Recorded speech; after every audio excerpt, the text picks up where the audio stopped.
and millions will follow the funeral service led by the Dean of Westminster. So people will be able to witness a Christian funeral. A funeral, of course, done in the Anglican rite. But this funeral will be a testimony both to the faith of Queen Elizabeth and will be a witness to the world of Christian belief in eternal life. As we know, the death of the Queen has occasioned much commentary about her life. And there have been reflections by leaders, both political and religious leaders, and by many, many social commentators.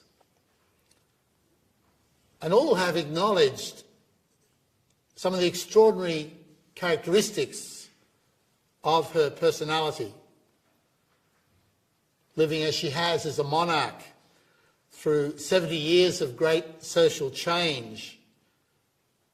The Queen has remained a calm and steadfast rock of goodness, of kindness and human civility.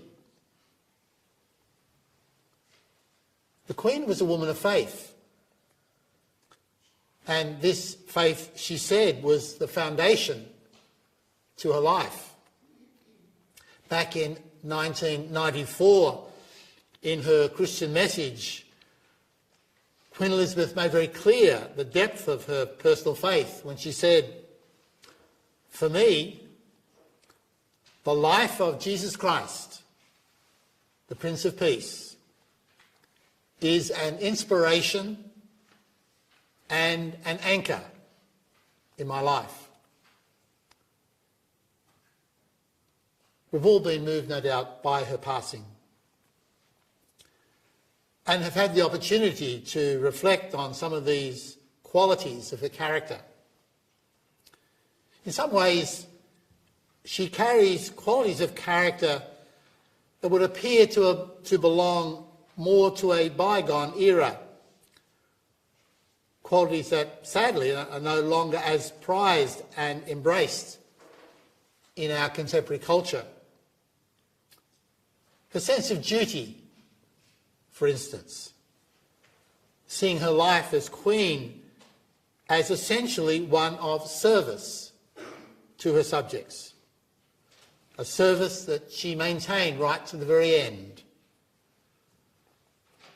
And her natural reserve showed a balance and restraint so often lacking in brash modern society. Her great interest in people, her warmth in meeting people from diverse backgrounds, her smile, all reveal a woman who reached out, often, no doubt, denying her own personal interests.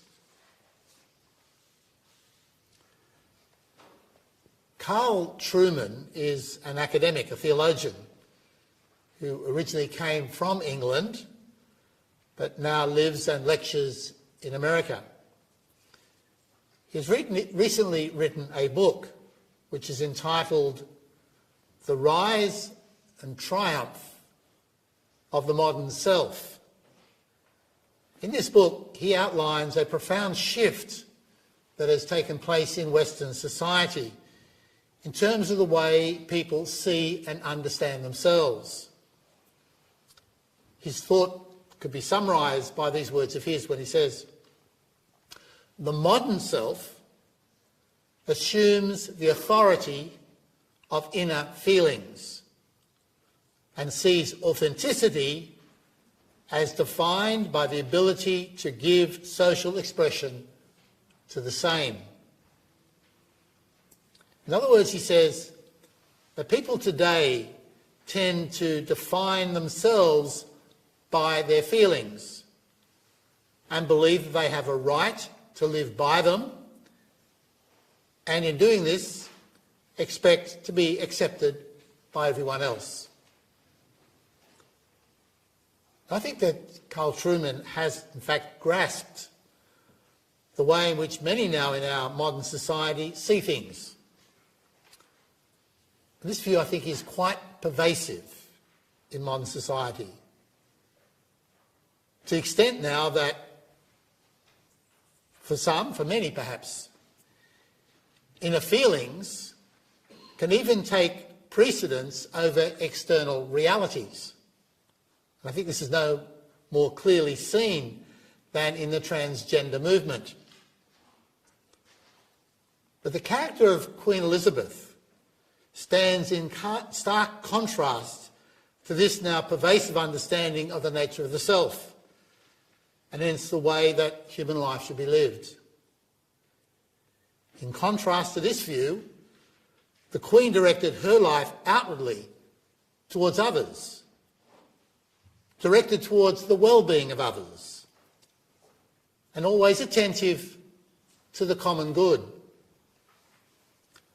What Truman describes as the modern self is the opposite, because it is inward-looking, centred on reeling one's own personal happiness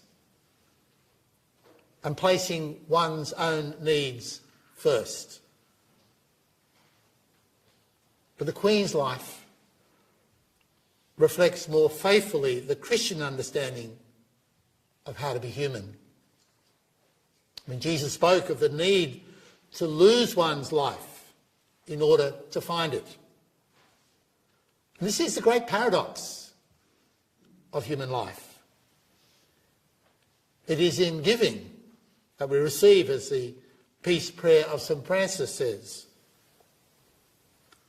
And this is in fact the true way to human happiness, indeed, to our final beatitude. So as we, along with the world, reflect on the qualities of the life and character of Queen Elizabeth, we're doing so on this Sunday, where we've listened to the Lord's teaching on the use of material things.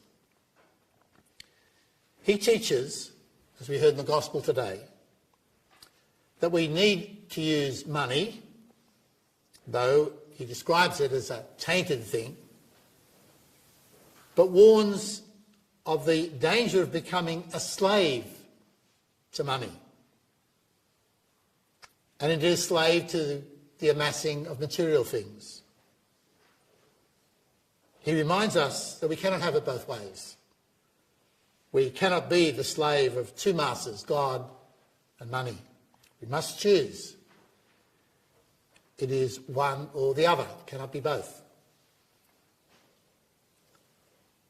And this reminds us that there is in fact a choice that each of us need to make. We either choose God and the things of God, or we choose the world and the things of the world. We can either live for ourselves or give over our lives to God, placing them under his guidance. And we live in a social environment that promotes the former. Thus, as a Christian, we must choose to stand aside from the path that our culture is taking,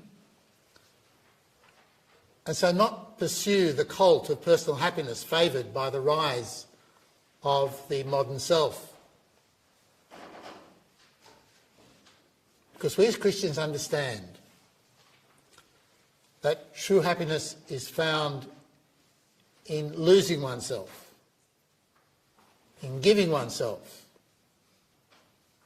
in denying oneself. This is the message of Christ, revealed, for instance, in the Beatitudes. And it is, in the end, the only real way to find true happiness. So for the Queen, whose life truly reflected this truth, we can pray for her today at this Mass. May she rest in peace.